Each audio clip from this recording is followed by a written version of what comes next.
हरियाणा चुनाव को लेकर के हम लगातार जो है ग्राउंड रिपोर्ट कर रहे हैं। इस वक्त हम सोनीपत में और सोनीपत के लोगों से जानने और समझने की कोशिश कर रहे हैं कि हरियाणा चुनाव में इस वक्त जो है क्या माहौल है, किसका रुझान है, क्या हरियाणा की जनता सोच रही है। तो इस वक्त मैं सोनीपत में हूँ। सोनीपत में हमारे साथ में एक ताऊ जी है। क्या कहना चाहते हैं ताऊ जी, चुनाव का क्या माहौल लग रहा है इस बार, क्या मुद्दे दिखाई दे रहे हैं पहले चुनाव तो में? आप सबको राम राम मेरा, और सुनने वालों को भी राम राम। मुद्दे ये दिखाई दे रहे हैं, जो भी ये बीजेपी की सरकार है, अभी तक हिंदुस्तान का सवाए भट्ठा बैठाने के अलावा, भट्ठा समझते हो, यानी बर्बाद करने के, कर दिया। ठीक है। रेल बेच दी, हवाई एयरपोर्ट बेच दिया, और सी पोर्ट बेच दिया, और जो सिलेंडर है आम गरीब आदमी उनके लिए इतनी मुश्किल हो रही है, गरीब आदमी के लिए। और ये कह रहे हैं कि भाई हम रिजर्वेशन खत्म नहीं कर रहे, कि तू रिजर्वेशन कहाँ से खत्म नहीं कर रहा? जब नौकरी खत्म कर दी तो रिजर्वेशन कहाँ से देगा इनको? जब निजी, अरे तू बोल लिए, बाद में बात करेंगे, ठीक है। जब नौकरियां नहीं है तो रिजर्वेशन कहाँ से आएगा, ठीक है। और आप किसी भी हरियाणा के कोई भी, चंडीगढ़ से लेकर के किसी भी सिटी में जाओ, वहाँ उनकी रोडों की हालात देखो, गांव में गलियों की हालात देखो। जब ये 10 साल के अंदर कुछ नहीं कर सके तो अब क्या करेंगे? अग्निवीर जो सेना थी वो भी बेच दी इसने, अग्निवीर। अब भ्रष्ट तो वहां वैसे हो गए, जो 4 आदमी वहां जाएंगे, चारों में से एक लगेगा, नहीं 25%। 25% में से वे 21 आदमी को सेलेक्ट करेंगे। जो पैसे देगा उसको वे रखेंगे, जब वो पैसे देगा तो वो पहले भ्रष्ट हो गया। कह रहे हैं कि अग्निवीर के लोगों को, अग्निवीर युवाओं को हम नौकरियां देंगे। नौकरियां क्या बनेगी तो हरियाणा में क्या चपड़ासी रखेगा या झाड़ू दिलावेगा? क्या करवाएगा अग्निवीरों से? वे इतना है, गोली चलाना नहीं जानते यहाँ, और गरीब लोगों को लूटे और गए वहां से आने के बाद। कुछ लोग कह रहे हैं, यही हम बात कर रहे हैं कि बढ़िया सरकार है, तीसरी बार हम देखना चाह रहे हैं मोदी का। आप मतलब आप मेरे से मत पूछो, आप अपने दिल से बताओ। अरे बताओगा तू, रुक नहीं बताओगा। हाँ, एक काम गिना दे कि अच्छा किया। ये तो ये भी कह रहा है, जब मैं तेरे घर में घुसूंगा नहीं तो तू मेरे को निकालेगा कहाँ से? जब मैं आपके घर में घुसूंगा नहीं तो आप निकालेंगे कहाँ से?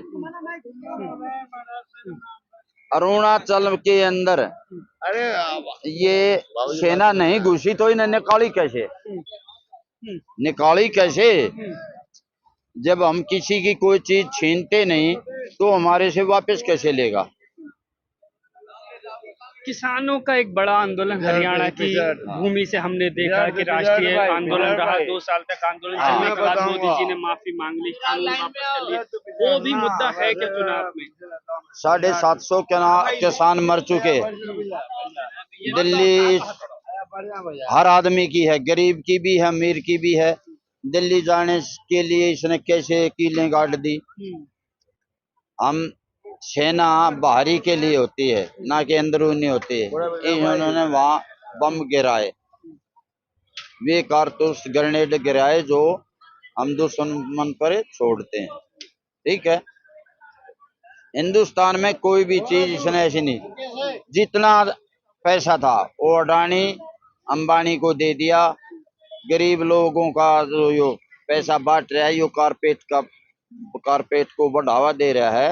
ये हमारा टैक्स पेयर है, ये किसी को भीख नहीं दे रहा। जो 2 किलो अनाज में जो 80 करोड़ लोगों को यो अनाज दे रहा है, तो नंबर 1 हिंदुस्तान कहाँ से आएगा मेरे भाई? अरे भिखारी तो वैसे हैं, फिर हम हिंदुस्तान में 1 नंबर कहाँ से आ गया? जब 80 करोड़ को अनाज बांट रहा तो भिखारी तो हम वैसे ही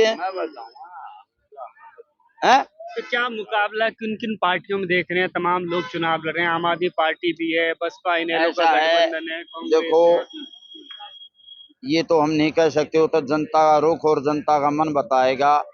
अगर जनता ने डंडे खाने हैं और ऐसे पैसना है तो बीजेपी को वोट दे दो, नहीं तो बीजेपी को छोड़कर कहीं किसी को भी वोट दे दो। अच्छा, हाँ बस। ठीक है। और पार्टियां हैं जैसे बताओ। नई पार्टी आम आदमी पार्टी चुनाव लड़ रही है, उसका क्या माहौल है? और उसका कोई मोल नहीं, सिर्फ टक्कर है जो जहाँ कहीं थोड़ा बहुत, या एक तरफी लहर कांग्रेस की। कांग्रेस और बीजेपी मुकाबला दे। अगर जो मशीनों में कोई गड़बड़ नहीं होती है, ये इसमें लोकसभा के अंदर भी कितनी सीटें आ रहा था, 89 सीट पर चोरी कर रहा है ये। बीजेपी की चोरी है सीटों की। ईवीएम पर भरोसा नहीं है ना, ईवीएम पर भरोसा नहीं, फिर क्यों नहीं करा लेता? क्या जनता ने तो वोट डालना भाई? ये खुद चोर है मोदी, ये अमित शाह खुद भ्रष्ट है, कोई अनपढ़ थोड़ी है या बेवकूफ बना देगा हर बात। ये सार के अंदर है, हरियाणा के अंदर है सार, एयरपोर्ट बना, उसका 4 बार वो उद्घाटन हो गया। इसने कितने साल में कोई 20 एयरपोर्ट हैं, कभी नायब, कभी खट्टर कर रहा 2019 में, कभी नायब सैनी कर रहा है, कभी कर रहा मोदी, कभी अमित शाह, कितने बार उद्घाटन करेंगे? चलिए लास्ट सवाल, तो क्या आपके हिसाब से बदलाव होगा इस बार? बदलाव चाहिए। अगर गरीब जनता, तो भाई आप करोगे बदलाव भाई? गरीब जनता ने जीना है तो बदलाव कर देना चाहिए।